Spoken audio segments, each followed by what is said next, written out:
جو چینل والے دکھا رہے ہیں میں یہ بولا تھا جو موجود ہے، اس ریکارڈ کے لیے میں لے کر چلتا ہوں خود اپنے ساتھیوں کو اپنے ساتھ، اس کے علاوہ کوئی اور چینل ہم اس کو الاؤ نہیں کریں گے۔ اور میرے منع کرنے کے بعد بھی اگر آپ نے بنایا تو جتنی کمائی آپ اس چینل سے کمائیں گے وہ سب آپ کے لیے حرام ہوگی، ناجائز ہوگی، کیونکہ آپ میری پرمیشن کے بنا میری ویڈیو ریکارڈ کر رہے ہیں، جو جائز نہیں ہے۔ کسی بھی مولانا سے پوچھ لو، جب کسی کی اجازت نہیں ہے تو آپ ریکارڈ کر سکتے ہیں، اور جب ریکارڈ نہیں کر سکتے ہیں تو اس کے ذریعے کما سکتے ہیں، اور اس کے ذریعے کما کر وہ کمائی کھا سکتے ہیں یا نہیں کھا سکتے ہیں۔ آپ کسی بھی مولانا سے پوچھو کہ کون سا آدمی جائز کا فتویٰ دے گا۔ دعا کیجئے، اس وقت ملک کے حالات بڑے نامستعد ہیں۔ اتراکھنڈ کے آج کے حالات دیکھیے، ٹی وی چینلوں پر آپ دیکھ سکتے ہیں، یوٹیوب پر آپ دیکھ سکتے ہیں، سوشل میڈیا پر آپ دیکھ سکتے ہیں کس طریقے سے آگ لگانے کی کوشش کی جا رہی ہے، کس طریقے سے مسجد پر بلڈوزر چلایا گیا ہے، کس طریقے سے دنگا بھڑکانے کی کوشش ہو رہی ہے۔ 2024 سے پہلے ابھی اس طریقے کی کوششیں اور ہوں گی، اور کسی طریقے سے ووٹ کو ڈائیورٹ کرنے کی کوشش کی جائے گی، اور ایک ناپاک پارٹی اپنے ناپاک ہتھ کنڈے اپنانے میں کسی قسم سے پیچھے نہیں رہے گی۔ اللہ تعالی ہمارے ملک میں امن و امان قائم فرمائے، شانتی کو بحال رکھے، اور ہم سب کی حفاظت فرمائے۔ مختلف علماء سے آپ نے مختلف موضوعات پر خطاب سنا۔ میں جب یہاں پہنچا تو مجھے پتا چلا، اور پہلے ہی میرے پوچھنے سے پہلے ہی مجھے یہ بتا دیا گیا تھا کہ جرجی صاحب آپ آرام کیجئے، لکھیے پڑھیے، جو کرنا ہو کریے، آپ کا ٹائم 12 بجے ہے۔ میں مطمئن ہو گیا، لیکن 12 بجے کے بجائے ہم کو 1:15 پر وہاں کوئی پہنچا لینے کے لیے، اور میں اب آپ کے سامنے آپ کے روبرو ہوں، یعنی آپ اپنے دیے ہوئے ٹائم پر بھی قائم نہیں رہ سکتے ہیں۔ وہ قوم کبھی ترقی نہیں کر سکتی جس کے پاس ٹائم نہ ہو، جس کے پاس وقت کی قدر نہ ہو، جس کے پاس وقت کی اہمیت کو سمجھنے کا کوئی پیمانہ نہ ہو، وہ قوم کبھی ترقی نہیں کر سکتی۔ وقت کی اہمیت کو سمجھیے آپ، اور وقت کی قدر بھی کرنا سیکھیے۔ شریعت کے اندر وقت ہی کی قدر بتائی گئی ہے، ورنہ 5 ٹائم کی نماز فرض نہیں ہے۔ 5 وقت کی نماز اپنے وقت پر فرض ہے۔ اگر 5 وقت کی نماز پڑھنا مقصد ہوتا تو صبح پڑھ لیجئے 5 وقت کی گھنٹی، لیکن نہیں، قرآن نے وقت کی اہمیت بتائی ہے۔ ان الصلاۃ کانت علی المؤمنین کتابا موقوتا، نماز فرض ہے اور اپنے وقت پر فرض ہے۔ فجر کے وقت فجر کی نماز، ظہر کے وقت ظہر کی نماز، عصر کے وقت عصر کی نماز، مغرب کے وقت مغرب کی نماز، عشاء کے وقت عشاء کی نماز، یہ وقت کا تعین کیا گیا ہے، اس کو فکس کیا گیا ہے۔ روزہ فرض ہے، وقت پر آپ کو سحری کرنا ہے اور وقت پر آپ کو افطار کرنا ہے۔ روزے کا تعلق گھنٹوں سے نہیں ہے۔ آپ کے ہاں اگر 5 بجے سحری کا ٹائم ختم ہو رہا ہے اور آپ کی آنکھ نہیں کھلی، آپ نے 6 بجے سحری کر لی اور یہ سوچ لیا کہ چلو 1 گھنٹہ دیر سے میں سحری کر رہا ہوں، وہاں 1 گھنٹہ دیر سے میں افطار کر لوں گا، 1 ہی گھنٹے کا تو معاملہ ہے، تو آپ کا یہ روزہ قبول نہیں ہوگا، بلکہ آپ گناہگار اور ہو جائیں گے۔ کیوں؟ وقت کا پابند بنایا ہے، گھنٹوں کا حساب نہیں ہے۔ آپ کے ہاں 5 بجے سحری کا ٹائم ختم ہو رہا تو 5 ہی بجے آپ کو سحری کرنا ہے۔ آپ 6 بجے نہیں کر سکتے. آپ کے یہاں اگر 5:50 پر 5:30 پر روزہ افطار کا ٹائم ہو رہا ہے تو 5:30 ہی پر روزہ افطار کریں گے.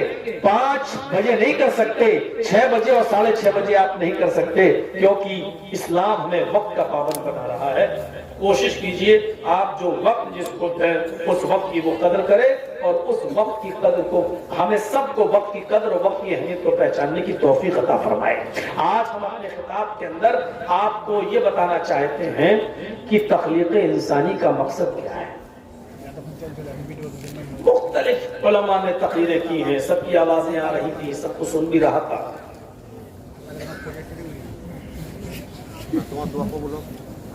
ہم اور آپ اس دنیا میں جو آئے ہیں, تخلیق انسانی کا مقصد کیا ہے؟ اللہ تعالیٰ نے انسانوں کو آخر پیدا کیوں کیا ہے؟ اور آسان اس کا جواب ہے عبادت کے لیے.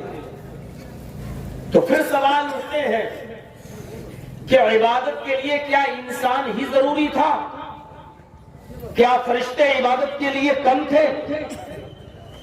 یا فرشتوں کی عبادت اللہ کو پسند نہیں تھی؟ بہرحال اس طرف ابھی ہم نہیں جانا چاہتے ہیں, لیکن سوال کا جواب اور اس کا پہلا حصہ جو میں نے دیا ہے عبادت کے لیے, وہی موضوع ہے. اللہ رب العالمین نے تخلیق انسانی کا جو مقصد بتایا قرآن کریم کے اندر, وہ یہی بتایا ہے, وَمَا خَلَقْتُ الْجِنَّ وَالْإِنسَ إِلَّا لِيَعْبُدُونَ. اور یہی آیت میں نے خطبہ مسنونہ کے بعد پڑھی ہے. اس آیت کے اندر اللہ تبارک و تعالیٰ نے یہی کہا کہ جنوں اور انسانوں کو اس کائنات کے اندر, اس دنیا کے اندر جو پیدا کیا گیا ہے, اس کا مقصد صرف عبادت. لیعبدون, میں نے جن اور انسانوں کو اس لیے پیدا کیا تھا کہ وہ میری ہی عبادت کریں. ہر چیز کا کوئی مقصد ہوتا ہے. یہ مائک جو میرے سامنے لگا ہے یہ بے مقصد نہیں لگا ہے, اس کا کوئی مقصد ہے, اور اس کا مقصد یہ ہے کہ دور تک آواز پہنچائی جا سکے. اب یہ مائک دور تک آواز نہ پہنچائے تو اس مائک کو لگانے کا کوئی فائدہ ہے؟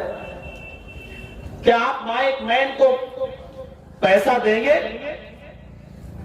جب یہ مائک آواز ہی نہ دے تو کیا شو پیس کے طور پر یہاں رکھا ہوا ہے؟ آپ جس جگہ بیٹھے ہوئے ہیں, آپ کے رائٹ سائڈ میں ایک سڑک گئی ہوئی ہے.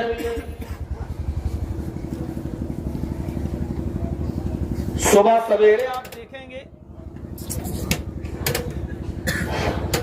صبح سویرے آپ دیکھیں گے کوئی آدمی سڑک کے اوپر پیدل چل رہا ہے, کوئی سائیکل سے جا رہا ہے, کوئی موٹر سائیکل سے جا رہا ہے, کوئی 4 ویلر سے جا رہا ہے. اس سڑک پر چلنے والے یہ افراد بے مقصد نہیں چل رہے ہیں. کوئی سبزی خریدنے جا رہا ہے, کوئی گوشت خریدنے جا رہا ہے, کوئی اپنے بچے کو اسکول چھوڑنے جا رہا ہے, کوئی آفس جا رہا ہے, کوئی اپنی ڈیوٹی پہ جا رہا ہے. یہ لوگوں کا اٹھنا بیٹھنا چلنا پھرنا کوئی بے مقصد نہیں ہے, مقصد کے تحت ہے. بے مقصد نظر نہیں آتا یہ سب. تو ہر چیز کا جب ایک مقصد ہے تو اس بات کو بھی غور کرنا چاہیے کہ اس دنیا میں ہم اور آپ جو آئے ہیں تو کیا صرف اسی لیے آئے ہیں کہ ماں کے پیٹ سے باہر آئے, پیدا ہو, ماں کا دودھ پیئے, دھیرے دھیرے بچپنا آ جائے, اور بچپنا ختم ہو تو جوانی پر قدم رکھ لیں, جوانی ختم ہو جائے تو بڑھاپے پہ, اور پھر ایک دن آئے بوڑھے ہو کر بیمار ہو جائیں اور مر جائیں؟ کیا ہم اور آپ اس دنیا میں صرف اسی لیے آئے ہیں؟ کیا ہمارا مقصد صرف یہی ہے کہ اس دنیا میں آئے کھائیں پیئیں اور مر جائیں؟ اس کے علاوہ کوئی مقصد نہیں۔ قرآن اس مقصد کو واضح کرتا ہے، وَمَا خَلَقْتُ الْجِنَّ وَالْإِنسَ إِلَّا لِيَعْبُدُونَ، میں نے جنوں اور انسانوں کو اس لیے پیدا کیا کہ وہ محض میری ہی عبادت کریں، صرف لیعبدون، وہ میری ہی عبادت کریں۔ انسان اس دنیا میں صرف عبادت کے لیے پیدا ہوا ہے۔ اب سوال یہ پیدا ہوتا ہے کہ اگر ہم عبادت ہی میں لگے رہیں تو پھر بچوں کو کھلائے گا کون؟ ان کو پڑھائے گا کون؟ کھیت میں اناج کون بوئے گا؟ یہ ساری پھر پیداوار کیسے ہوگی؟ فصل کیسے پیدا ہوگی؟ آفس آدمی کیسے جائے گا؟ دنیا بھر کے بہت سے کام ہیں، وہ کیسے کرے گا؟ کیا ہم صرف عبادت کے لیے پیدا ہوئے ہیں؟ تو یہاں پر آپ کو ایک چیز سمجھنا پڑے گی، یہ جو دوسری چیز ہے، جو دنیاوی اور جو دوسرے کام ہیں، وہ ضمنی ہے، اور عبادت حقیقتاً ہے، اصل ہے۔ ہم اللہ کی عبادت کے لیے پیدا کیے گئے ہیں، یہ اصل مقصد ہے، لیکن اس عبادت کے ساتھ ساتھ ہم اناج بھی بوتے ہیں، کھیتی باڑی بھی کرتے ہیں، کپڑا بھی بنتے ہیں، آفس میں بھی جاتے ہیں، اسکول میں پڑھاتے بھی ہیں۔ یہ دوسرے کام ہیں، وہ ضمناً ہے، منع نہیں کیا جا رہا ہے کہ یہ کام مت کریے، لیکن ضمناً ہے، اصل مقصد عبادت ہے۔ مثلا ایک مثال سے میں سمجھانے کی کوشش کرتا ہوں آپ کو۔ آپ کا ضلع پاکڑ لگتا ہے، مان لیجئے، اور پاکڑ میں کوئی ایم پی ہے، ممبر آف پارلیمنٹ، آپ کو اپنے علاقے کے لیے اس سے کوئی کام ہے، آپ کو اس سے ملنے جانا ہے، بات چیت ہوئی، اس کے پی اے کے ذریعے ٹائم مل گیا، اس نے کہا کہ آپ سنڈے کے دن 10 بجے آپ پاکڑ آ جائیے، ہمارے گھر آ جائیے، ہمارے آفس آ جائیے اور بات کر لیجیے۔ آپ نے تیاری کی سیٹرڈے ہی کو، اور جلدی اٹھ گئے، صبح فریش ہوئے اور نکل گئے کہ آج ہمیں ایم پی صاحب سے، ممبر آف پارلیمنٹ سے ہمیں ملنا ہے، اس نے پاکڑ بلایا ہے، 10 بجے مجھے وہاں ملنا ہے۔ آپ وہاں 9:45 بجے پہنچ جاتے ہیں، 10 بجے گیٹ کھلتا ہے، آپ نے پرچی دے دی، میں فلاں جگہ سے آیا ہوں، 10 بجے کا مجھے ٹائم دیا ہے، ایم پی صاحب نے مجھے ملنا ہے، میں ہرن پور سے آیا ہوں، ہاتھ کاٹی سے آیا ہوں، میری ملاقات بہت ضروری ہے، میں اپنے علاقے کے لوگوں کے لیے کچھ ضرورتیں لے کر آیا ہوں۔ جیسی آپ نے پرچی دی، اس ایم پی کے پی اے نے آپ کو جواب دیا کہ ایم پی صاحب تو ہے نہیں۔ اچانک دلی سے کال آ گئی تھی، پارٹی کے ہیڈ کوارٹر سے ان کو بلا لیا گیا، ان کو طلب کر لیا گیا، اور وہ ابھی 1 گھنٹہ پہلے وہ پاکڑ چھوڑ کے چلے گئے۔ صاحب اب ایم پی صاحب آپ کو اگلے سنڈے میں ہی ملیں گے، ابھی تو نہیں مل پائے ہیں، لہذا ابھی آپ چاہیے۔ میرے بھائیوں، آپ کیا کہیں گے؟ افسوس کریں گے، یہی تو کہیں گے میرا سفر بیکار ہو گیا، ہرن پور اور ہاتھ کاٹی سے جو میں آیا ہوں ایم پی سے ملنے، ممبر آف پارلیمنٹ سے، میرا مقصد فیل ہو گیا، میں جس مقصد کے تحت آیا تھا وہ مقصد میرا پورا نہیں ہوا۔ چلیے، نراش ہو گئے، آپ مایوس ہو گئے، اب وہاں سے آپ لوٹ کر ہرن پور آنا چاہتے ہیں، ہاتھ کاٹھی آنا چاہتے ہیں، اب پھر اپنے گھر ہی آنا چاہ رہے ہیں، لیکن جب آپ لوٹے وہاں سے تو آپ نے دیکھا پاکڑ کے اور ہرن پور ہاتھ کاٹھی کے بالکل بیچوں بیچ میں ایک بہت بڑا ایکسیبیشن لگا ہوا ہے، نمائش لگی ہوئی ہے، میلہ لگا ہوا ہے، اور وہاں بہت سستا سامان بک رہا ہے۔ آپ اس ایگزیبیشن میں چلے گئے, آپ اس میلے میں چلے گئے, آپ نے ایک جیکٹ خریدی اپنے بچے کے لیے جو سستی مل رہی تھی, وہی جیکٹ جو 2000 کی تھی آپ کو اس میلے میں 500 روپے کی مل گئی. آپ نے اپنی بیوی کے لیے 2 ساڑی لے لی, جو ساڑیاں 1000 روپے کی مل رہی تھی وہ میلے میں آپ کو 250-300 روپے میں مل گئی. آپ نے 2 جوڑی موزہ خرید لیا. آپ نے کچھ ضروری چیزیں اس میلے سے خرید لی اس لیے کہ سستی مل رہی تھی. لیکن ان چیزوں کو خریدنے کے بعد بھی جب آپ اپنے گھر میں آئیں گے اور گھر میں پہنچیں گے, اور جب گھر کے افراد محلے کے لوگ جب آپ سے پوچھیں گے صاحب کیسا رہا آپ کا سفر, آپ ممبر آف پارلیمنٹ سے مل کے آئے, بتائیے رودار, تو آپ کیا کہیں گے؟ ارے صاحب سفر بیکار ہو گیا, میری محنت بیکار چلی گئی, میں تھک کر چور ہوں لیکن میں ناکام رہا اس لیے کہ جو مقصد کے تحت گیا تھا, جس مقصد کے لیے میں گیا تھا وہ مقصد میرا پورا نہیں ہو سکا. صاحب ایم پی صاحب نہیں مل سکے. آپ نے سامان خریدا ہے, آپ نے موزہ لیا ہے, آپ نے جیکٹ خریدی ہے, آپ نے ساڑی خریدی ہے, آپ نے کپڑا لیا ہے, بے مقصد نہیں ہے, آپ کو سستا سامان ملا, لیکن اس کے باوجود آپ یہ کہہ رہے ہیں کہ میرا سفر بیکار رہا, میں اپنے سفر اپنے مقصد میں کامیاب نہیں. کیوں؟ کیونکہ آپ کا اصل مقصد ایم پی سے ملنا تھا, آپ کا اصل مقصد اس منسٹر سے یا اس منتری سے ملنا تھا جو آپ کا پورا نہیں ہو سکا.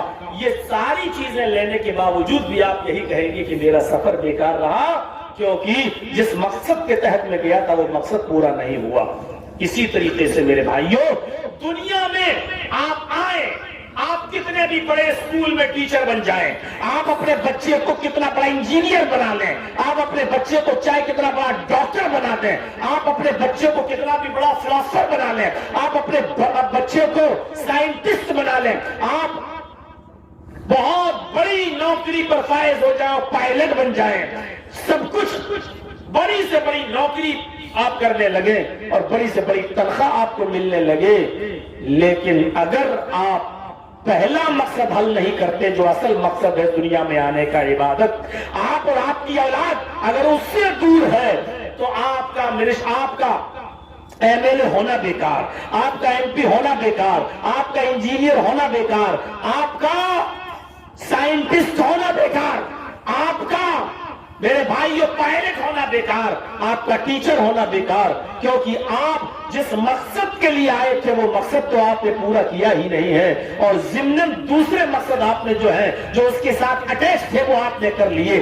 جس طرح کپڑا خریدنے, جیکٹ لینے, موزہ خریدنے, لنگی خریدنے, ساڑی خریدنے کے باوجود آپ یہ کہتے ہیں کہ میرا مقصد پورا نہیں ہوا, اسی طریقے سے ان تمام چیزوں کو حاصل کر لینے کے بعد بھی اگر ہم عبادت میں کوتاہ ہیں, عبادت میں سست ہیں, تو سمجھ لیجئے گا ہم بالکل اسی طرح ہیں جس طرح ایم پی صاحب سے نہ ملنے کے بعد ہمارا مقصد پورا نہیں ہوتا, اسی طریقے سے اس دنیا میں آنے کے بعد یہ سب کچھ ہو جانے کے بعد بھی ہم بیکار ہیں, کیونکہ اصل مقصد تو عبادت تھا, اس سے ہم کوسوں دور ہیں. وَمَا خَلَقْتُ الْجِنَّ وَالْإِنسَ إِلَّا لِيَعْبُدُونَ, میں نے جنوں اور انسانوں کو اس دنیا میں اس لیے پیدا کیا تاکہ وہ میری ہی عبادت کریں. دے بھائیو, اصل مقصد ہے عبادت, اور دوسری چیزیں بالکل ایسے ہی ہیں جیسے لوٹتے وقت ہم نے جیکٹ لے لی, ساڑی لے لی, لنگی لے لی, کپڑا خرید لیا, یہ ضمناً ہے, منع نہیں ہے, اچھا کیا آپ نے لے لیا, لیکن اصل چیز کیا تھی؟ منتری سے ملنا. دوسری چیزیں ضمناً ہیں, ایسی اس دنیا میں اصل چیز ہے عبادت, دوسری چیزیں اس کے ساتھ ضمناً ہیں جو کی جاتی ہیں اور کی جانی چاہیے. اور پھر نوکری کرنا, اپنے بیوی بچوں کے لیے کمانا, حلال رزق تلاش کرنا, محنت کرنا اور مزدوری کرنا بھی تو عبادت ہے. اور خود قرآن نے اس عبادت کو ذکر کیا ہے, فَإِذَا قُضِيَتِ الصَّلَاةُ فَانْتَشِرُوا فِي الْأَرْضِ وَابْتَغُوا مِنْ فَضْلِ اللَّهِ. جب جمعہ کی نماز ادا کر لی جائے تو ہم مسجد میں مت بیٹھو. کیوں بیٹھے ہو؟ جب جمعہ کی نماز پڑھ لی, پوری ہو گئی, تو آپ کیوں بیٹھے ہو مسجد کے اندر؟ فَانْتَشِرُوا فِي الْأَرْضِ, زمین میں پھیل جاؤ. اللہ کہہ رہا ہے زمین میں پھیل جاؤ. اب بیٹھے وہیں بیٹھے ہو مسجد میں, جمعہ کی نماز ادا ہو گئی, اب وہیں بیٹھے ہو صاحب, سبحان اللہ,